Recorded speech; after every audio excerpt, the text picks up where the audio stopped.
की महकी फिजा अलकरम, इल्म व हिकमत की महकी फिजा अलकरम, अलकरम अलकरम ऐ खुदा अलकरम। Alkaram high school, Shershah road, Data Nagar, Badami Bagh, Lahore. बिस्मिल्लाहिर्रहमानिर्रहीम। Alkaram high school, Shershah road, Data Nagar, Badami Bagh, Lahore की तरफ से 10th क्लास मुताला पाकिस्तान का और इंग्लिश का बेटे आज नेक्स्ट लेक्चर आपको डिलीवर किया जा रहा है। इस उम्मीद और यकीन के साथ कि विद अटमोस्ट केयर और विद योर फुल कंसंट्रेशन आप अटेंटिव होंगे मेरी गुफ्तगू के साथ, बोर्ड के साथ, ताकि इन चीज़ों का आपको फ़ायदा हो।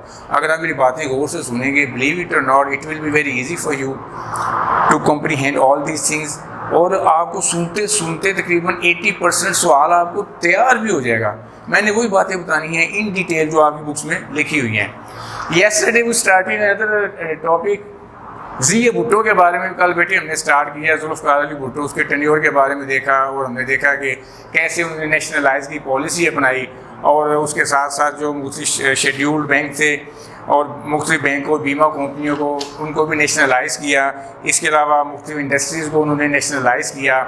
ऑब्जेक्टिव जो भी थे, जो भी कोई इंसान के ऑब्जेक्टिव समझे, मैं ओनली सिंगल सेंटेंस में उनके ऑब्जेक्टिव को बयान करता हूँ। He wanted to see Pakistan a great and progress country in accordance with the vision of Hazrat Quaid आज़म मोहम्मद अली जिन्ना। उन्होंने अपनी तकरीर में फरमाया था कि मैं वो पाकिस्तान चाहता हूँ, मैं वो पाकिस्तान देखना चाहता हूँ जो कायद आज़म के ख्याल में था, उनकी विजन में था। And he tried his level best to do so, लेकिन वक्त ने साथ नहीं दिया उनका। And he was hanged by general Zia. Anyhow, अगली आज हमने शुरू करनी है लेबर इस्लाहात, लेबर रिफॉर्म्स। अगर आप ये दो वर्ड समझ लेना तो समझना बहुत आसानी हो जाएगी लेक्चर आपके लिए। What is labour, what is इस्लाहात। इस्लाहात क्या होती हैं, लेबर क्या चीज़। लेबर मीन मजदूर तबका जो फैक्ट्री में काम वगैरह करता है, मिलों में जो लोग जो मजदूर तबका काम करते हैं ना, उसको बेटे लेबर कहते हैं, लेबर क्लास। उसके बाद है इस्लाहात। इस्लाहात इंग्लिश में कहते हैं reform. If you look up this word in the dictionary we shall come to know reform mean to bring some change for the betterment. बेहतरी के लिए कोई तब्दीली लाना, उसको इस्लाह कहते हैं। बेहतरी के लिए कोई तब्दीली लाना, उसको इस्लाह कहते हैं। भुट्टो वाज अ वेरी जीरक person, he was a very prudent person and he was also an historian, historical personality. और उनकी लीडरशिप बड़ी चेरिस्मेटिक थी। वो उनका मुख्तलिफ तबकों पर जो पिछे हुए तबके थे ना, उन्होंने देखे हुए थे, उन्होंने ऑब्जर्व किए हुए थे। जनरल अयूब खान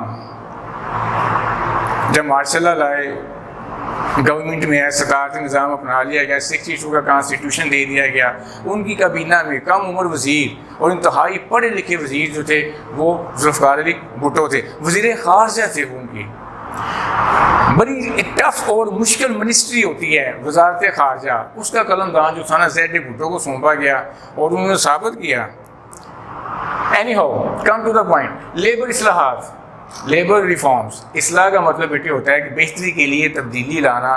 तो मैंने कल बताया था आपको कि एक किसानों का तबका और एक लेबर क्लास भुट्टो को बड़ी अजीज थी, क्योंकि ये पिसा हुआ तबका था। इनको they were not given their proper rights, इनको इनके मुनासिब हुकूक नहीं मिलते थे। He wanted to see them as prosper as he used to see the rich class. जो खुशहाल तबका था ना उस ज़माने में, प्रॉस्पर क्लास जो थी, वो भी इन दोनों तबकात को वैसा देखना चाहता था। First thing he did after coming to the government में आने के बाद जो पहले दो काम भुट्टो साहब ने किए थे ना बेटे, एक लेबर इस्लाहात की थी और दूसरी ज़रई इस्लाहात की थी। लेबर इस्लाहात की थी मजदूर तबके के लिए और ज़रई इस्लाहात की गई थी किसानों के तबके के लिए। ये दोनों तबकात उनको इंतहाई अजीज़ थे। उनके हुकूमत में आने से पहले, भुट्टो साहब की हुकूमत में आने से पहले मजदूरों के साथ atrocities were committed on the labour class bye there factory honours. Factory honours जो थे ना वो बड़ा जुल्म करते थे। Labour class was not given their proper right. उनको मुनासिब हुकूक नहीं मिलते थे, जुल्म किया जाता था। 10-10 घंटे 12-12 घंटे रोज़ाना उनसे काम करवाया जाता था और ज़ायद काम का उनको मुआवजा भी नहीं दिया जाता था। साल में कोई बोनस नहीं दिया जाता था। जायद काम जिसको हम ओवर टाइम कहते हैं। असूल पता क्या होता है? असूल बेटे ये होता है कि ओवर टाइम जब लगाया जाता है ना तो उसकी दुगने उसकी पगार मिलती है, दुगनी उसकी इज्जत मिलती है, लेकिन उनको नहीं दिया जाता था। तनख्वाहें लेट काटी जाती थी और बिना वजह बताए किसी क्या उसको कहते हैं कि जो ही किसी मजदूर को वो चाहते थे ना वो फैक्ट्री से फारग कर देते थे। उनको उनकी जो ड्यूटी थी, उनका जो काम था, उनकी जो जिम्मेदारियां थी, उनको प्रॉपर उस हवाले से राइट्स नहीं दिए जाते थे और उनको सिक्योरिटी, किसी किस्म की श्योरिटी नहीं थी, सिक्योरिटी नहीं थी। हर मजदूर के दिल में ये होता है यार मेरा फैक्ट्री ऑनर मुझे आज ही ना फारग कर दे, मुझे आज ही ना फारग कर दे। तो ये बहरहाल ना बड़ा एक पसमानदा और पिस्सा हुआ तबका था। इनकी हालत को बेहतर बनाने के लिए भुट्टो साहब ब्रॉड लेबर इस्लाहात, और ये डेट में MCQs में आया करती है। 10 फरवरी 1972 को नई लेबर पॉलिसी का ऐलान किया गया। नई लेबर पॉलिसी का ऐलान किया गया बेटे 10 फरवरी 1972 को। ट्रेड यूनियंस बनाई गई, फ्री मेडिकल की सहूलत दी गई, और जब वो बूढ़े हो जाते थे, पहले जब बूढ़े हो गए तो हो गए, कोई बात नहीं, अब देखें हाथ फैलाएं लोगों के आगे, जैसे कैसे ज़िंदगी गुजारनी उन्होंने, ये उनका मसला है। लेकिन ये भुट्टो साहब ने शुरू किया था पेंशन वगैरह का काम जो था ना मजदूरों को प्राइवेट सेक्टर्स में ख़ास तौर पर, ये भुट्टो साहब ने शुरू किया था। दौरान मुलाजमत अगर कोई मजदूर कोई मर जाता है तो उसके ख़ानदान की कफ़ालत उस फैक्ट्री ऑनर्स के ज़िम्मा थी। इसके अलावा उसके एक बच्चे को मैट्रिक तक तालीम, फ्री किताबें, हर चीज़, उसके अखराजात फैक्ट्री ऑनर्स के ज़िम्मा थे। चलिए देखते हैं थोड़ा सा वन बाय वन करके जो मुश्किल चीज़ें होंगी मैं अपने बच्चों को बताते जाऊँगा साथ साथ। तो सबसे पहले जी, हर कारखाने में इंतज़ामी मामला को चलाने वाली कमेटी में मजदूरों के नुमाइंदे भी शामिल किए गए। इंतज़ामी मामला को चलाने के लिए मजदूरों के नुमाइंदे भी शामिल किए गए, जो कि फैक्ट्री में काम करने वाले कुल अफराद का 20% थे। मजदूरों को हर साल एक तनख्वाह के बराबर बोनस दिया गया। बोनस इजाफी तनख्वाह को कहते हैं। बोनस बेटे इजाफी तनख्वाह को कहते हैं कि जैसे जैसे ईद आ गई तो उनको ज़ाहिर है फिर बच्चों के कपड़े, अखराजात वगैरह भी दुगनी हो जाते हैं, तो उसको एलिविएट करने के लिए ना, ताकि इस बेचारे को प्रॉब्लम ना हो, उसको फिर इजाफी पैसे जिसको बोनस का नाम दिया गया। इसके अलावा जिस फैक्ट्री में वो काम कर रहा है, जिस फैक्ट्री में, कारखाने में वो काम कर रहा है, अगर उसकी पैदावार में इजाफा हो जाता है और उनका फाइनेंस बढ़ जाता है, उनको ज़्यादा पैसे मिल जाते हैं, उनको ज़्यादा मुनाफा होता है, उसमें भी इस ग्रेड % ने उनका हिस्सा रखा मजदूरों का। भुट्टो साहब ने मजदूरों को भी कहा है जी इसको इनका प्रॉपर हिस्सा दें। कारखाने में काम करने वाले जो मजदूर थे उनके औकात को एक नई असर तश्कील दिया गया। भुट्टो के आने से पहले 54 घंटे एक हफ्ते में काम करना ज़रूरी होता था, 6 दिन, और उसको पाबंदी लगा दी गई कि 48 घंटे मैक्सिमम काम लिया जाएगा और ओवर टाइम करने के लिए मजबूर नहीं किया जाएगा। अगर उनकी मर्ज़ी होगी तो ओवर टाइम करेंगे, और जब वो ओवर टाइम करेंगे तो उनको मुआवजा भी साथ दिया जाएगा, जो कि पहले उनको नहीं मिलता था। हर मजदूर को बुढ़ापे में पेंशन वगैरह के हकूक़ मिल गए। समाजी तहफ़्फ़ुज़ की स्कीम के तहत तिब्बी इमदाद की सूरतों के लिए मजदूरों की तनख्वाहों से कटौती नहीं की जाएगी। पहले कटौती की जाती थी, उधार की सूरत में उनको पैसे दिए जाते थे, उनकी तनख्वाहों से कटौती कर दी जाती थी। भुट्टो साहब ने इस पर पाबंदी लगा दी गई कि आपकी फैक्ट्री में काम करने वाला अमला तबका अगर बीमार हो जाता है तो उनके मेडिकल जो है ना आप लोगों के ज़िम्मा है। ज़िम्मे का मतलब है कि आप खुद सारे पैसे पे करोगे, उनकी तनख्वाहों से कटौती नहीं करोगे। कटौती मीन काट लेना, कम तनख्वाह देना। अच्छा जी, हर मजदूर को रहायशी मकान और तरीन की सहूलतें मुहैया की जाएंगी। ये फैक्ट्री ऑनर के ज़िम्मे होगा। हर कारकुन का तिब्बी मुआयना लाजमी होगा। कम अज़ कम एक बच्चे की कारखाने की तरफ से मैट्रिक की तक की तालीम का इंतज़ाम जो है ना फैक्ट्री ऑनर करेगा। ट्रेड यूनियंस बनाई गई, मजदूरों के झगड़े मिटाने के लिए मुख्तलिफ कमीशन वगैरह बनाए गए, जिसका नाम रखा गया सनती रवाबत कमीशन नाम रखा गया। इस सिलसिले में जूनियर अदालतें कायम की गई। मजदूरों को ये हक मिल गया कि अगर फैक्ट्री ऑनर उसके साथ जुल्म करता है, इसके लिए अलहदा से लेबर कोर्ट्स वगैरह बनाए गए, तो अपना मुकदमा वहाँ पर जाके ले जा सकता है और लड़ सकता है और अपने हकूक़ के लिए आवाज़ बुलंद कर सकता है। ट्रेड यूनियन ने भी इसके हवाले से बड़ा काम किया है। उसके आगे पॉइंट आ गया है, ट्रेड यूनियन के जरिए मजदूरों के झगड़ों को निपटाने के लिए सनती रवाबत कमीशन कायम किया गया, जूनियर अदालतें कायम की गई। मजदूर को आज खुद अपना मुकदमा लेबर अदालत में ले जाने के हकूक़ मिल गए। शार्प स्टीवर्ड का एक ओहदा तख्लीक किया गया। स्टीवर्ड बेटे इंग्लिश का वर्ड है जिसका मतलब होता है डिक्शनरी में देखें तो मुंशी, मैनेजर इसको कहते हैं।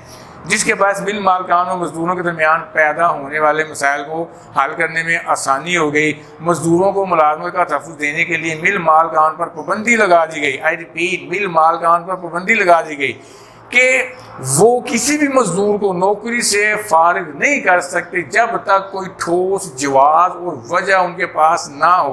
अगर किसी ने ऐसा किया तो मजदूरों के पास ये हक था कि अपना मुकदमा जो था ना वो बेटे लेबर कोर्ट्स में ले जा सकते थे। इस ज़माने में, उस ज़माने में बड़े बड़े सज़ाएँ भी हुई, जुर्माने और फ़ाइन वगैरह भी किए गए। तो बेटे ये टॉपिक है आपका आज, आपका लेबर इस्लाहात, इसको आपने तैयार करना है बहुत अच्छे तरीके से। एक बात मैं आपके ज़हन में डालता जाऊँ, भुट्टो के दौर से आप अपनी डेट्स उठा के देख लें। भुट्टो का जो टेन्योर है ना, उन्होंने जब 71 से 77 तक 19 जो उन्होंने हुकूमत की, पहले वो प्रेसिडेंट रहे, सिविल चीफ मार्शल एडमिनिस्ट्रेटर की हैसियत से उन्होंने काम किया। उसके बाद वो प्राइम मिनिस्टर रहे इंतखाबात के बाद, जन he was made the prime minister of Pakistan. तो इस दौरान उन्होंने इन दोनों तबकात की हालत ज़ार को बेहतर बनाने के लिए सर तोड़ कोशिश की और बनाया भी। यही वजह है कि आज भी हमारी लेबर क्लास जो है, जो बुजुर्ग हो चुके हैं, जिन्होंने भुट्टो का दौर देखा है, बिलीव इट और नॉट, आज भी भुट्टो साहब को वो बहुत याद करते हैं, क्योंकि भुट्टो के इस क्लास पर एहसानात जो है ना वो नाकाबिल फरामोश हैं। तो बहरहाल इसको तैयार कीजिएगा, पेपर में अक्सर बात इसमें से एग्जामिनर सवाल देता है, इस उम्मीद और यकीन के साथ कि आप इसको लाजमी तैयार करोगे। लेबर इस्लाहात ये बेटे लंबा चौड़ा नहीं है, देखो मेरा बेटा यहाँ से लेकर ना यहाँ पे आ गई, ये ख़त्म हो जाता है, ठीक है। इसको आपने तैयार करना है। अब लेक्चर का दूसरा टॉपिक की तरफ मैं आने लगा हूँ। On the name of the topic is narration. Last time we were doing narration. आपकी बुक पता मैं क्यों नहीं शुरू करवा रहा, आई एम सर्टेन कि आप में से अक्सरियत ने अभी तक बुक्स परचेज नहीं की हैं। बेटे तर्जमा करने का फ़ायदा ही नहीं होगा। 9th के वाले बच्चों के पास ही उनको मैंने ट्रांसलेशन शुरू करवा दी हुई है। 9th वाले बच्चों को वो ट्रांसलेशन कर रहे हैं। आई है बुक्स इन माई हैंड, मैंने ट्रांसलेशन करवा रहा। मुझे यकीन है कि आप लोगों के पास बुक्स नहीं है, तो ये बुक है, ये देख लें, ये आपने परचेज करनी है, ठीक है जी। तो 1-2 दिन में परचेज कर लें। I will try my level best to start the translation right from I think Monday को मैं एट एनी कॉस्ट तर्जमा शुरू करवा दूंगा। शर्त ये है कि बुक्स आपके पास होनी चाहिए। चलें जी, नरेशन के बारे में हम बात कर रहे थे।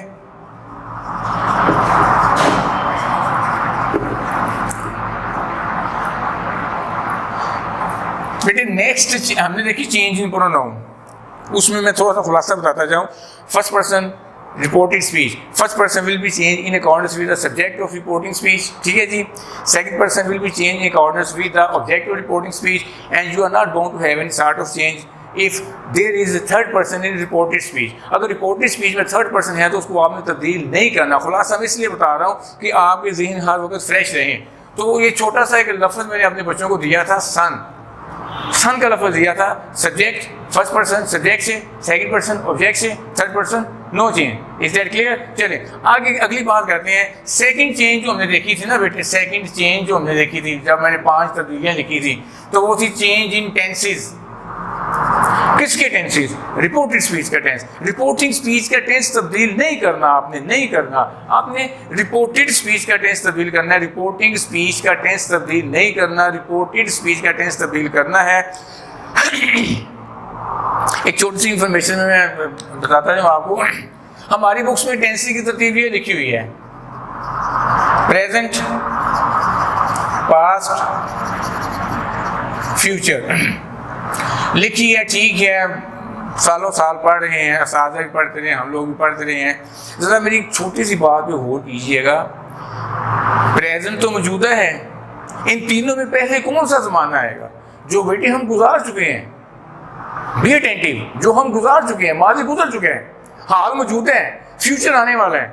तो ये असल में ना तरतीब से ऐसे होनी चाहिए थी। मेरी अपनी ज़ाती नाकसी राय है थोड़ी सी कि पास्ट, प्रेजेंट, फ्यूचर।